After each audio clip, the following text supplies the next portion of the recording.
making a very easy recipe, but a favorite in my household, easy refrigerator dill pickles.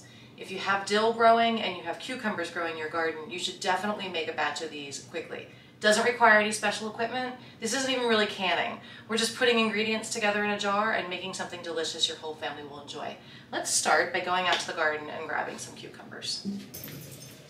So these cucumbers are about the perfect size for easy refrigerator dills that we're making today. Hi, Goose. This is perfect for a small whole pickle. I'm just going to go ahead and throw these in here. You can cut them with a scissor or just twist them off, but don't pull because it'll break their stems. You can see there's a few that'll be ready in a couple of days, but I know there's one. There's lots that we can use today. This one's getting a little bit big for dill pickles. It's going to be a little seedy on the inside, so I might save these for bread and butter pickles. All right, let's go outside and see what we have out there. I think we're going to have plenty. I'm finding the perfect size cucumber for pickling.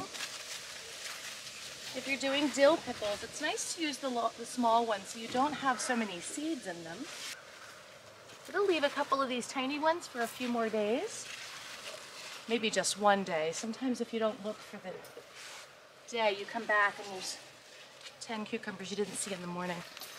I have plenty here to use, so we're gonna go ahead and take these inside and get started. It's hot out here. All right, we're gonna start by giving these a good wash.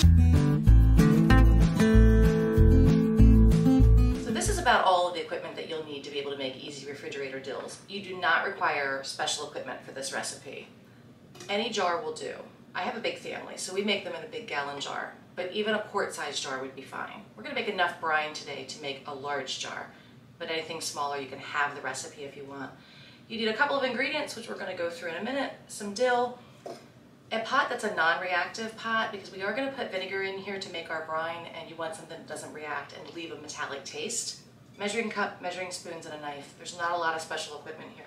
We start out with 2 cups of water for the brine, and to that I'm gonna add white vinegar to equal 4 cups. And you can use apple cider vinegar if you like. I like using the white vinegar because I like the flavor of it, but if you don't have white vinegar and you have the apple cider vinegar, use it. Just make pickles. I'm gonna put this in a pot on the stove so that we can dissolve the salt. To this mix, I'm gonna add 3 tablespoons of kosher salt or Himalayan salt. I like the pink Himalayan salt. We like the flavor of it. It doesn't have quite as salty of a taste as kosher salt does, but you can use kosher salt, pickling salt, Himalayan salt. Just don't use iodized salt. So 3 tablespoons is going into my brine mix. Give that a few minutes to dissolve down, and we'll mix it all up together. All right, well, while I'm waiting for our salt to dissolve into our brine, I want to talk a little bit about the cucumbers themselves. The stem end of the cucumber is fine to go ahead and leave in this if you want. This is a perfect size pickle if you want to do a whole pickle. But I do recommend cutting off the flower end, the blossom end, because there is an enzyme in there that can cause them to soften. If you want a good crisp pickle, take a fresh one from the garden, cut that blossom end off, and you can put this right in and it can become a pickle. We tend to like them in spears and nobody likes the stem end, so I cut that off as well. And a quick slice in half makes a great sized pickle to go alongside of a sandwich, or you can quarter them if you'd like. But I'm just going to keep on working through these and preparing them for the recipe while the salt dissolves into the brine.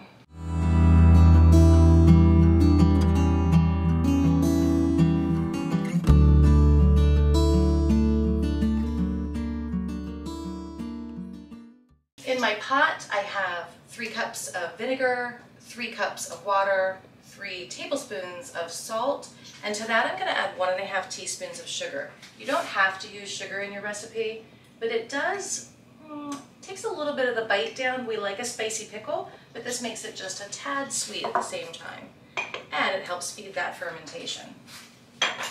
While I'm waiting for this to dissolve, I've been cutting up my cucumbers. I just want to talk about what else is going to go into this recipe. You don't have to sterilize jars in this case. We're not canning, so any clean, dry jar will do.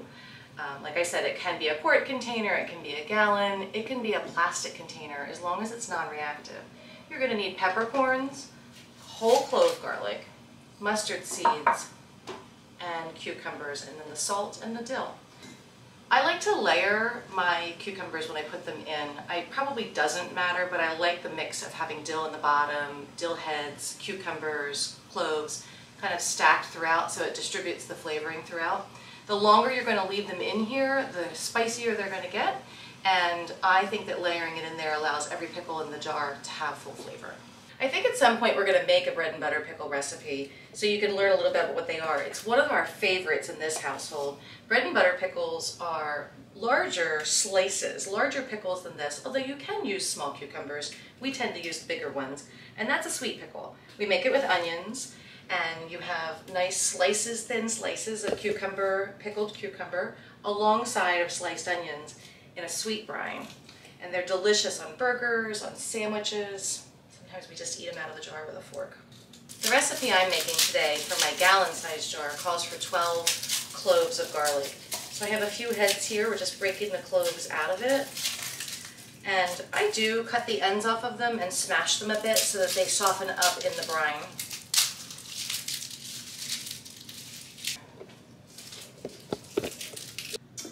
Okay, so my brine has cooled down a little bit. We just don't want to put it in really hot. I have my 12 cloves of garlic. Some of them were really big, so I cut them in half and counted them as 2. It's not a science.